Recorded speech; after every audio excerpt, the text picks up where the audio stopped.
Welcome welcome friends to the newest edition of Seahawkers What If, the most unique Seahawks preview show in the multiverse. This is, of course, a part of the Seahawkers podcast network. I am Clinton Bonner. Find me out on Twitter at Clinton Bon. More important than me, I'm joined by our good buddy, the Montana Seahawker, here for the first time once again, Adam the Rant. Adam, how are you doing today? No, I'm doing great, man. Every time it's my first time, it's always the best time, and so I can't complain there. But really the only thing I can complain about, Clinton, is the fact that so many of these people watch these videos and like, this is sweet, like these guys are awesome, and they never hit subscribe, never hit like, just freeload their way on through the video. Like, I mean, what, it takes 2 seconds? I hope you're riddled with guilt right about now if you haven't done it yet. So go ahead, smash those buttons, man. Yeah, it supports us a bunch. It's really hard. It's all that we ask from all of our efforts. It's like using your blinker, right? I don't know about you guys. Nothing infuriates me. If someone's making like a left-hand turn or whatever, it could be a right-hand turn. The four-way stop. Just like use your blinker. It's right there. Like they put it right on the wheel, basically. It's right there. Use your blinker. And the blinker for YouTube is hit the like, hit the subscribe. It helps us out. You heard Mr. Phil there. So, of course, it could not be Seahawkers. What if we could not traverse the Seahawks multiverse without the protector of the multiverse? That is Mr. Phil. Mr. Phil, game 3. We're 2-0 facing the Packers. This is an interesting preseason. Injuries galore. I'm sure that'll be on the topic today, at least in some ways. What do you got for us today? How are we going to discuss this unique week 3 situation with the Packers? Well, thanks, Clinton. First, I'm glad you guys drafted me to the Seahawkers pod 3 years ago because everybody in the Seahawks family drafted this year has been injured. And so my laptop and microphone probably would have fallen on me if you guys had drafted me into this year. I cannot believe how everybody picked up. I mean, what do you have? 1 or 2 guys left? Don't let them play. Don't let them play this week. Is there like 2 bubble wrap? Yeah. Yeah. If you're from the draft class of 2023, just keep them out of the game. Don't, that's what I'm thinking. Anyway, that was free. No previously with the protector because, I mean, do we care what the Packers did last week in comparison to this week? Nope. Not a lot. But we're going to Lambeau. Russell Wilson is gone, but that's not the end of the cheese, right? Our Hawks head to cheesy Lambeau Field. So, guys, what if this game is just a little bit cheesy? And I'll bring the cheese if nobody else does. We got 3 categories: cut the cheese, big cheese, and say cheese. And I think Adam used to do some of that, asking people to say cheese. I don't know what you asked them to say when you did photography. You probably didn't do cheese, right? I didn't ask him to do anything. I just told him to shut up. Shut up, sit with Santa. Sit with Santa, show your teeth or not, and get out of here. Right? That's stop right. Crying. If you don't smile, it'll make Santa cry. So yeah, exactly. I was gonna say that and stop crying, kid. That's right. Okay, nobody cares. You're not special. I'm not surprised that Adam the Rant was the less than tender photographer with Santa. Photographer Grinch who stole Christmas pictures. I love it. Right. So. If you see those pictures of the little kids with Santa where they're balling, they might have happened in the Kalispell Mall. I don't know. Yep, we had a few. Okay, so category 1, we'll just jump right into it with cutting the cheese. And of course, don't do that right now because that could smell bad. What if a position group lays a big stinker this Saturday? Gentlemen, episode 52 means we'll start with Clinton, just because I feel like doing that. Sure. What if this position group lays a big stinker on Saturday? Which areas would matter and which would not? As we're watching preseason game 3 against the Pack, is there one that you care? Is there one that you don't care, Clinton? Yeah, a fun start, Phil. Love it. I was thinking about this today, knowing that we were going to record, and we don't know what you're going to ask. Right? This is live fire, which is kind of the beauty of Seahawkers What If. And I was thinking, in general, the defensive side of the ball to me this week means a lot more for me personally. A lot of that is because the offense is injured and we're losing people. We're not going to play the other starters. Heck, we might not even play Bobo. Like they might be like, nope, we need you. You're not playing. So I don't know what we're going to get out of the offense. On the defensive side, there are still some legitimate battles going on. Yeah. I am becoming a believer. Give some credit to Adam. He was on the Jordan Love hype train. Oh, I don't know, 3 plus years ago, maybe 4 now, saying this Coming dude out of can Utah play. State, bud. Yeah, Yeah, saying you this bet. guy could No play. doubt. This guy could play Yeah. football. And I was like, we'll see. We'll see. I think maybe he can play some football. The DB position is the one I really want to focus on. There's lots of competition on the defensive side. That's going to be exciting. We talked a bit on 3 and 3 out about Mike Jack, Trey Brown.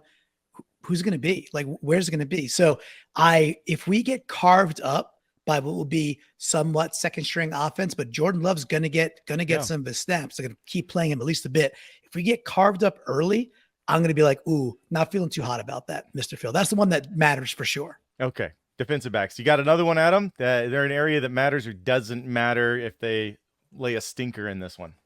Okay, one that would matter would be just interior defensive line. We've been seeing some flashes from Jaron Reed and Miles Adams and those guys. So I want to see a bit more of that. And I think it would matter to see them be even more consistent than they have been in the first 2 games against the run. Because in week 3, the run defense, while overall, when you look at the statistics, looked pretty good, there was a lot of good. Oh no, that was terrible. And 10+ yard runs and those explosives that they're trying to eliminate. So want to see that. And then something that doesn't matter. Anything receiver related, anything running back related. I mean, short of injuries, just doesn't matter. They're playing vanilla scheme. They're playing 2s, 3s, 4s. Like it just, who cares? Like it's just, let's watch the guys run around, look for individual performances, and be excited about that. But as far as a group as a whole, I think it's hard to get too down or too excited, just because it is going to be such a jumble of guys with this last game here. Cool. And Adam, sticking with you on cutting the cheese here, we're going to focus on the cutting aspect of it. I thought Clinton was going to jump ahead here, but he didn't quite. He got up next to it and then didn't. So we can still ask this. Adam, what if we only keep 5 safeties? Which of these 3 will not be cut? Which of these 3 will not be cut? Jarek Reed, Jonathan Sutherland, and Joey Blunt, the UDFA we kept last year. Which one won't be, and why? Boy, that's a tough one, because Sutherland has looked pretty good, and he's made some plays, and has really showed out a little bit. Now, Jarek Reed, obviously they have a little bit of draft capital into him. You did see him make a bad whiff on the touchdown by Deuce Vaughn in week 2 here. Haven't seen a lot of splash plays from him, but I guess a lot has to be given to the coaches as far as what they're seeing behind the scenes and in practice and all of that. So which one won't be? I'm going to go with Jarek Reed, because you don't cut angry Smurfs. You never know what they're going to do. The angry little elf 6th round pick, Reed, is the guy you're going with. I haven't seen a lot from him, but that's the one you're putting under protection. I don't know that they're going to keep 5 though. Okay. You think they might just stick with Kobe as the 4th and let That's all 3 of those thinking. dudes go? Yeah. Okay. That would be do my 5. They typically do 5, but yeah, that'd be an interesting take. How about you, Clinton? Do you got one you want to protect or you think won't get cut out of those 3? I think the one that won't get cut is still, I think it's Reed. I think Adam's right. I think it's, and I think Sutherland has played quite good. And I think he's a dude that you could likely stash on the practice squad, potentially. He's played pretty well. Blunt, it stinks. Injuries, right? It's tough. He made the 53 last year, and he was pretty good when he got some opportunities. Valuable player. It's the NFL, and he's not healthy right now, so it's super difficult. I think because Reed is a pick, and I know it's only the 6th round, I just think they're going to try to protect that type of athlete. I was trying to think back on like the last time that Seattle, chopped a draft pick. And for me, like the Gary Jennings kept coming up, right? The 4th rounder from West Virginia, the wide receiver. He did not make the 53. And that was like, holy crap, he cut a 4th rounder. Yeah, not so good. I'm not sure there's been too many recently. I don't know if you guys recall, but that's really the why too, is just simply they drafted the guy and they believe in something. They'll give it the proper amount of time. Pete Carroll's pretty patient. They will give it the proper amount of time to blossom and then turn into something. And he can do something on special teams. I've been waiting to see him pop on special teams. Maybe this week he'll show that, or maybe he hasn't practiced. Let's go to the next category, Clinton. Big cheese. Big cheese is this category. What like if it. you could, and this is coming up. This is coming up next week. We have our final preseason game, and I won't get to do a what if before this. So I wanted to ask for your opinion from the two of you. What if you could choose our captains? Who are they and why? So let's say you can pick 3 of them. I mean, last year I guess we had a tie somehow, and there was a couple on defense. But who do you think the captain should be, or who do you think it will be? However you want to go. That's interesting. There's some parts, and this yeah. This is a cool question. So I'll just go with the obvious on defense. I think that's Bobby, and Bobby will reclaim the captaincy from Quandre. I just think that will happen. Because Big L's Captain Thyarms is gone, so that's Yeah, it's Captain. just- Just can't go with Captain Thyarms, Yeah. which is one big sad for me and for the team because we still need a nose tackle. And with that, on the offense, you know who I really would love to see wear the C. I know that's a lot of the same sound. I would love to see DK. I think Yeah. DK year 5 with a big old C to go with his big old attitude that he just doesn't take you know what from anybody out there. Yeah. That could be interesting. That could be another level of we're letting this guy be the on-field leader that he's become over the last few years, kind of the face of the franchise in many ways, the on-field leader in many ways, is certainly the guy who's not afraid to mix it up Yeah. and be the dude that will stick his neck out and be like, nope, not on our turf and not against my guys. That to me kind of screams captain. So that could be a cool way. Special teams is rather interesting Yeah. because I don't know Nick Ballore is making this team. That's the question. Yeah. You have younger dudes, right? You got Bell, who's playing fullback, who can play, edge, can pinch linebacker, is showing on special teams, who's basically a free lottery ticket. And if Ballore is there, make him the captain, he's great. Away we go. I don't know on special teams. I guess you would go with Myers. Make it the kicker. Why not? Yeah, that could make some sense. How about you, Adam? You got any different answers or different reasons for who you would like to have be the captains? The obvious choice on defense is Bobby, but I don't know that they have to give him the captaincy to be the captain of that defense. I mean, they could leave that with Quandre, and it would almost be co-captains at that point, right? Yeah. Like, I'm not sure that it's all that important, but I imagine that that's what they'll do. It makes the most sense. It feels right, and that's Supposedly the teammates all I vote. think Pete. KJ thinks that Pete but- messes with them behind the scenes, but supposedly the teammates all vote. Can you guys? Oh, hear me? really? Oh, I hadn't heard. Yeah. Okay. I got you now. Yeah. No, that's interesting. It would be, but I think that's kind of a no-brainer, slam dunk. Now on offense, I mean, Clinton brought up the idea of DK, and I appreciate him choosing something different. But one of the things I heard from DK in this offseason was that he learned throughout the season in a leadership role that he needed to throttle it back a little bit, like less is more, and that maybe he was a little too vocal and all that. I'm not sure that you want somebody whose chili runs that hot as your captain. And because I'm fine with the way that he plays and his style and all of that, I'm totally cool with it. I'm just not sure that works. Honestly, on offense, if it's somebody other than Gino, I'd about fall out of my chair. I mean, he really has just taken control of this team. He has made the offense his identity. There's no doubt about it. And it just kind of always goes to the quarterback. So, as boring as that is, if Nick Ballore doesn't make this team, I might break something at my house like that. He's a national treasure. We cannot lose Nick Ballore, but I do understand Clinton's rationale there. There are some of the younger dudes that are showing out on special teams, and with Bell playing linebacker as well. And when he got that look at fullback, that was the first time I went, oh no, right. This might be the end for Yeah. Ballore. So we'll see how that goes. But if you're going to choose between the kickers to wear the C, it's got to be the Aussie, right? It's Yeah, got that's to be true. Michael Dixon. That's Big what I balls think. Dixon. That's the Nah, one. you can't give it to Skinny Myers and his on a down year because it's the odd numbered year. We all know how that goes. So I'm going Michael Dixon. I like that. Yeah, and Ballore is an interesting one. I think we could save a little over $1 million this year and $2 million next year if he doesn't make the team. He's a fun guy to have around. We would Yeah, be he But is. we sad, will be short. We will be short than 3 million jokes over the next 2 years too. So That's That's worth right. a lot. weigh that Yeah. up. Yeah. And Gino handing it off to, Tyler handing it off to Gino kind of makes some sense. Tyler's humble enough; it won't matter either way. on that one. Next question on Big Cheese here, Adam. What if this game is mostly cheesy fake football? How will you enjoy the second half? What will you be watching for if there's mostly guys that aren't going to make the team in the second half? Just kind of help us out as fans, how you find a way to enjoy it if that scenario plays out.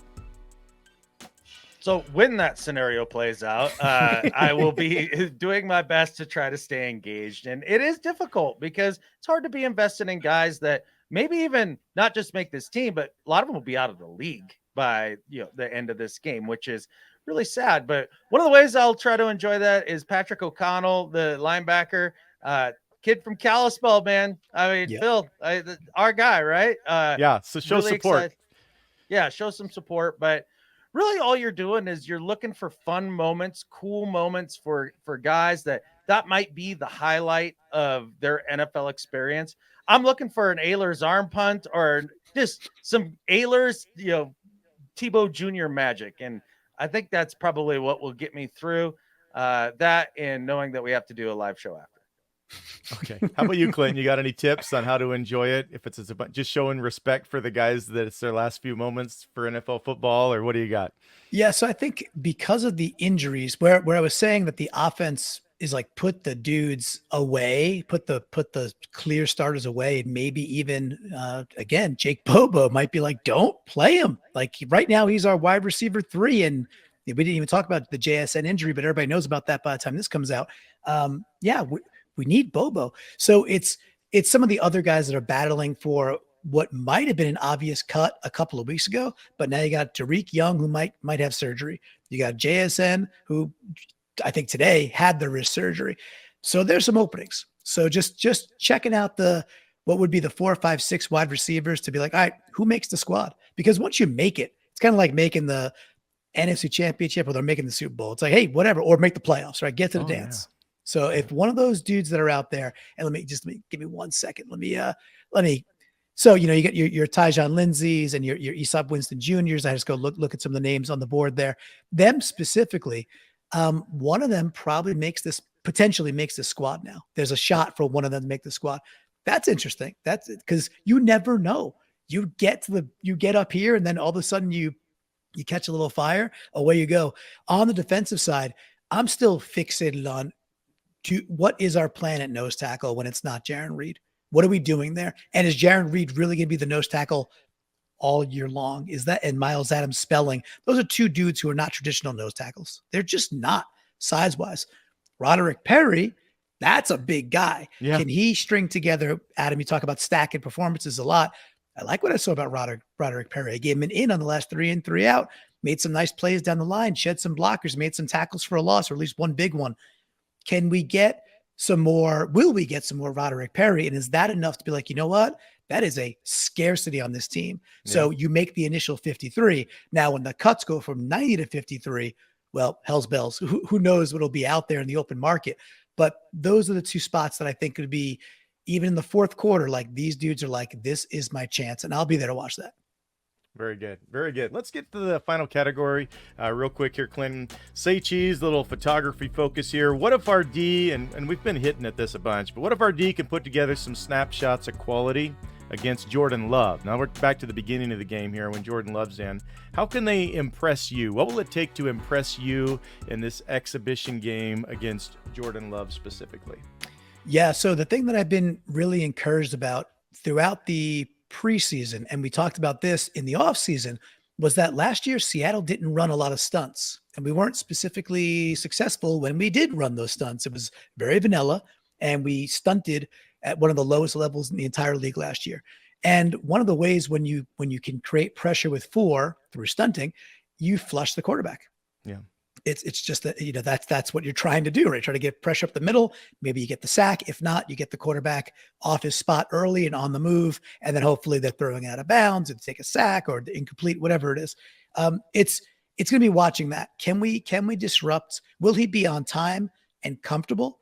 Or Tyreek Smith, Bell, Hall's still going to get his snaps from the edge. And when they stunt them inside, can we still get the push we're looking for? Because I think the part of the stunts that make it so much, I think, more the chance for so much more success this year is because the dudes in the middle who are being, circled around, the guys that are starting in the middle, they're better this year when it comes to getting upfield, getting at the quarterback. Your Draymond Jones, your Jaron Reed, Miles Adams when he's in there just to go at the quarterback.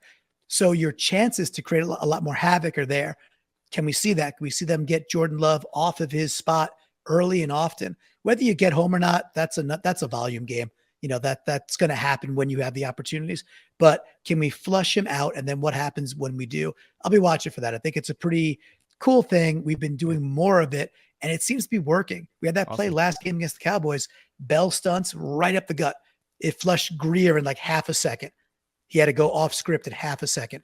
How many times can we take Jordan Love and put him off script? That's worth watching. Yeah, and Hall will impress me if he can be our one draft pick that makes it through the whole offseason without getting hurt. That'd be great. Do you guys know, are they really going to play Love with backup offensive linemen? I'm kind of wondering if they're going to put Love out there if we're not going to get a chance to see our guys against the ones. Does anybody know? I don't know. I'd imagine that I'd imagine they won't play him too long. However, he still needs, I feel like he still needs some, kind of like Geno last year. He just needs a little bit more time. But I don't know. Maybe the Pack are like, nope, we've seen enough. He's our guy. Give you a series and call it a day.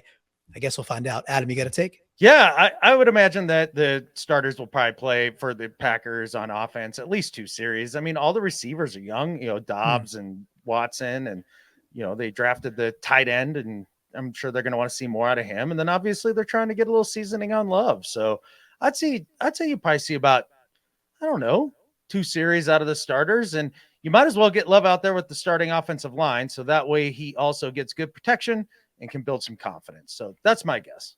Last question then, Adam, with the Say Cheese photography picture focus. What if Drew, because he's going to play, what if Drew throws some picture perfect passes? What kind of passes, like types, are you looking for? And who are you hoping to see him lock on with some of those targets? You got some guys you're hoping to see Lock throw to. You got some types of passes you're waiting to see him throw. Adam? Yeah, I'd really like to see Drew Lock increases rapport with the tight ends. I mean, he had the one nice completion to Noah Fant the last game that turned into a bunch of yak, and that was really cool. I'd also like to see him really hit the crossers and work the middle of the field a bit more than he has. A lot of his stuff has kind of been more on the perimeter. Not that it's been bad. He has thrown a couple touchdowns over the middle as well, but I think if he could work on just making sure that he gets the ball in a place to where the receivers are hit in stride and can increase that gap, because that's been a weak point on this team over the last couple of years, and the quarterback can help out with that. So, but I mean, that's picking some nits here because Drew Lock has looked really good. Yeah. And it's awesome having 2 starters on your team for less than you pay one of the top 7 quarterbacks in the league. It's great. Yeah, I've never liked him, but he's finally doing the thing I didn't know that he could, which is process a little bit and not just, if the first read isn't there, panic. So that's I've always thought he could throw some nice throws occasionally, but usually if it's not going according to plan, weird stuff happens. But I haven't seen that, and that's been nice to see. Clinton, you got one more thing you're looking for Drew, or somebody you want to see him target, an area type of throw in this game? Yeah, and I'd want to just say also I'd be remiss if we didn't talk about the Packers backup, or maybe second, third stringer is Alex Magoo, boys. How about that? Yeah. Magoo he's the Packers. Right. So we drafted him in the 7th round a bit ago, but now he's the USFL MVP. He was the MVP for the Birmingham Stallions. He actually I realize it's the USFL, but playing good quarterback is playing good quarterback. He tore it up. So that's just an extra cherry to go. I mean, we got Alex Magoo. We all know him a little bit. He was our backup for a while there. So that'll be cool. And hopefully for the young man, he can still get his NFL career and get that second chance. That's pretty cool. Hopefully he can throw a pick to Jarek Reed. And that'd be perfect. That'd earn his way onto the roster. Exactly. Just like when Russ Wilson had to take a year off and go get us that 5th pick overall and to do an Agent 3 out there. That was great for us. So maybe Beautiful. Alex can help one of our young guys that way too. The dude that's actually a little bit interesting is a guy we just picked up. So Malik Flowers. So he'll probably get time. We just picked him up. He's like a return specialist. With the fact that we're so banged up at wide receiver, he might get significant time. So I'm just interested in wild cards like that. This guy's supposed to be a absolute return specialist burner, like kickoff burner. Awesome. We had one last year. In fact, we didn't have one last year. And then we pick up Godwin Igwebuike, and it changed our team in many ways when he touched the ball. Cool. Can we see that with Malik Flowers, whether that's kickoff or does he show a couple things as a wide receiver? Because we literally we don't have too many wide receivers to go play because most of them are banged up. So it's a wild card one, a Sunday scratcher, a fun guy to watch, Malik Flowers. I would have asked about Ehlers, but as I thought about it, there's nothing he can do to bypass Drew. I just don't. He's going to hope to get on the squad. I don't think we're going to do that thing of carry 3 quarterbacks so we can have the emergency guy, because it has to take a roster spot. If it didn't have to take a roster spot, fine, but not that rule doesn't help us. Well, we have to finish up What If as we do with the prediction time. Good luck with this.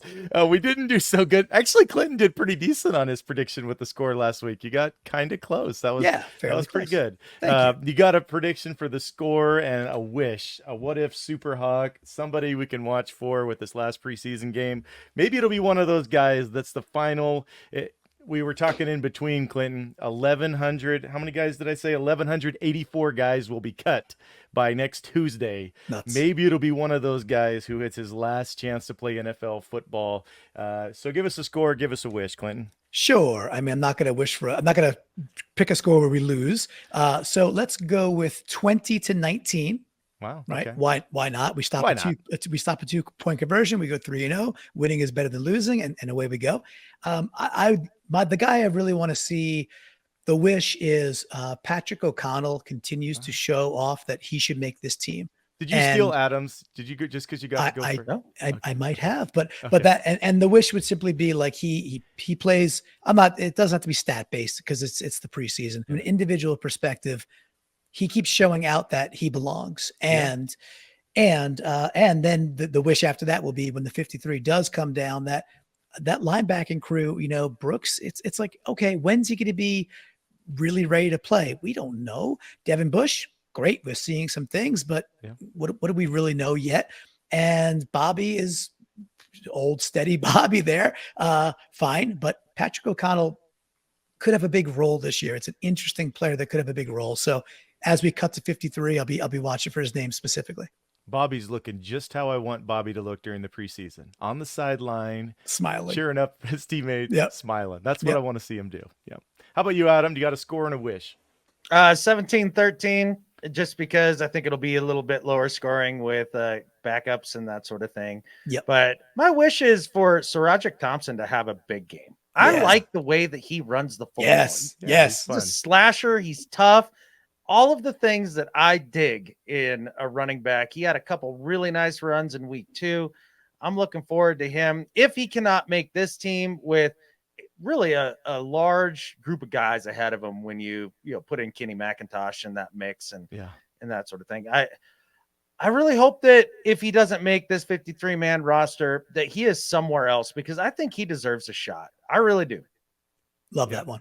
I kind of like that his name almost sounds like Sir Roderick, Yeah. Sir Roderick. I was going to call him the White Knight or the Dark Knight, or, we'd have to come up with something, because it does sound like a knight. Yeah.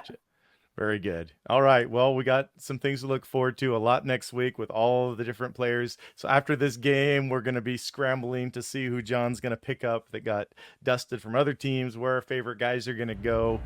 Gentlemen, with all of that, what if there's one more thing we can say? Go Hawks. Go Hawks. Nice job, Phil. I like that.